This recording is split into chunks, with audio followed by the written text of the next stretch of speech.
Today we'll talk about the speech Barack Obama held yesterday about the Islamic State. First, we will see some highlights from the speech, and then shortly afterwards talk with a previous soldier from USA. Situation in Iraq. Yesterday I convened a meeting with my National Security Council to discuss the situation there, and this morning I received an update from my team. Over the last several days, we've seen significant gains made by ISIL, a terrorist organization that operates in both Iraq and in Syria. In the face of a terrorist offensive, Iraqi security forces have proven unable to defend a number of cities, which has allowed the terrorists to overrun a part of Iraq's territory. And this poses a danger to Iraq and its people, and given the nature of these terrorists, it could pose a threat eventually to American interests as well. Now, this threat is not brand new. Over the last year, we've been steadily ramping up our security assistance to the Iraqi government with increased training, equipping, and intelligence. Now, Iraq needs additional support to break the momentum of extremist groups and bolster the capabilities of Iraqi security forces. We will not be sending U.S. troops back into combat in Iraq, but I have asked my national security team to prepare a range of other options that could help support Iraq security forces, and I'll be reviewing those options in the days ahead. One of our goals should be to make sure that in cooperation with other countries in the region, not only are we creating some sort of backstop in terms of what's happening inside of Iraq, but if there do end up being disruptions inside of Iraq, that some of the other producers in the Gulf are able to pick up the slack. So that'll be part of the consultations that'll be taking place during the course of this week. Just to give people a sense of timing here,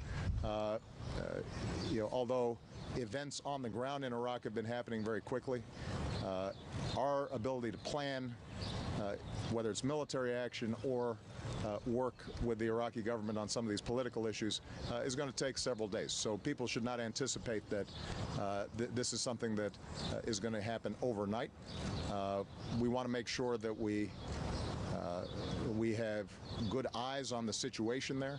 We want to make sure that we've gathered all the intelligence that's necessary so that if, in fact, I do direct and order any actions there, that they're targeted, they're precise, and they're going to have an effect. And as I indicated before, and I want to make sure that everybody understands this message, the United States is not simply going to involve itself in a military action in the absence of a political plan by the Iraqis that gives us some assurance that they're prepared to work together. All right. Thank you very much, everybody. Sergeant Bergdahl, now that he's home. Obama was totally clear in his speech in 2040 that he will destroy and make Islamic State disappear. He said in the speech, they are not ordinary terrorists, they are unique. They kill children, slaughter people, and force women to marry them. He was astonished about ISIS do and what they were capable of. If we look at his note in his voice when he says, our only target is to get rid of the Islamic State, we can almost feel in his words that only thing that matters is breakdown in his words that the only thing that matters is break down ISIS. He will do whatever that stands in his power. I stand here with the previous soldier in Iraq war and supreme leader in New York military, Andy Mosby. Hello, Andy. Hello. How do you think Obama did today in the speech? I think he did it so well today. He was so calm and professional tonight. He got the whole thing under control. And Andy, what about the things he said tonight? I think it was so great. And I also think that the people in Iraq are happy for this speech. If United States is going in with all they got, because I think that if we got into Iraq with ground forces, will a lot of civilians die and the war will change absolutely. And Andy, what do you think your job is in this situation?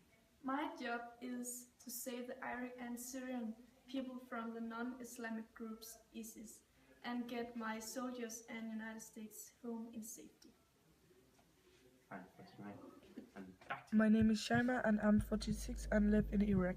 My life changed after the United States occupied of Iraq in 2003. I lost many loved ones and has not seen my daughter for years. I met my husband Ismail in 1998. Within a few months we were married. Our life resembled, but we were happy. Not in my worst nightmares could I have imagined that everything would change within a few years.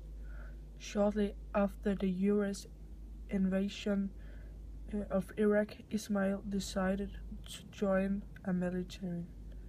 At first, he kept it a secret, but one day he came back home wearing a uniform.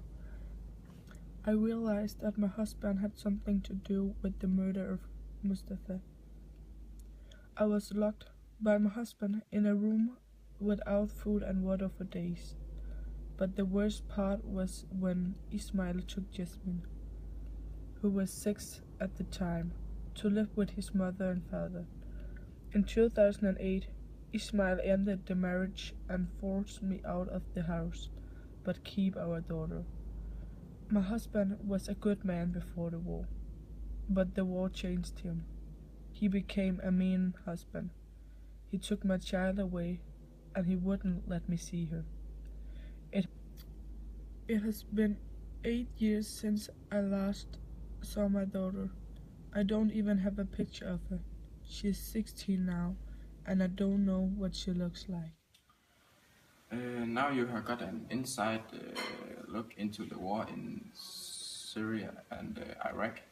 It was all for the 24 news today. Have a good night.